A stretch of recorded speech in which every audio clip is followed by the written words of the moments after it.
Welcome to Trap Bible Stories. Yo, so I'm reading my Bible right.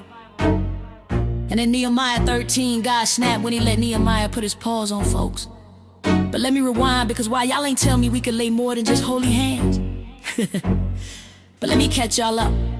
So Nehemiah was working overtime rebuilding Jerusalem. My boy put the walls up. The people were living right. And the covenant was renewed. Everything was good as Gucci.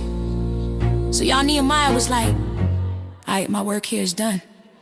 Y'all gonna be good if I leave? They were like, yeah, we got it. So y'all, he dipped for a bit and went back to Babylon. But guess what? As soon as Nehemiah left, them folks started acting a plumb fool. Y'all, Nehemiah was chilling back in Babylon with the king, minding his business, until one of his homies pulled up on him like, psst, psst, hey, fam, they wildin' in Jerusalem. Now that you gone, y'all, Nehemiah was like, what? What do you mean they wildin'? I ain't even been gone long. Y'all, he was hot. So my boy packed his bags and pulled up in Jerusalem like, what's good? I leave for 5 minutes, and y'all turned Jerusalem into a Playboy mansion. Y'all, it was wild. First of all, Tobiah, one of God's ops, was living in the temple. Let me repeat, living, not visiting. Y'all, this man had moved in with his U-Haul parked outside and his feet up on the sacred furniture. Nehemiah was like, not y'all got our enemy in God's house like it's an Airbnb. The audacity. So y'all, Nehemiah did what any logical person would do. In 2026, he grabbed Tobiah's stuff and tossed it out. I'm talking Uncle Phil throwing Jazz Jeff levels of tossing. Y'all, furniture, bags, plates, all of it, by Phalatia.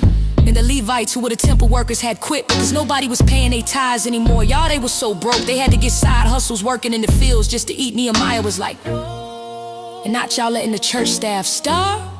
What the faith? Is y'all cool? Oh, and y'all, it gets worse.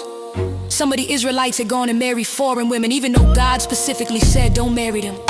But there they were pulling a Solomon and Samson and marrying unsaved baddies.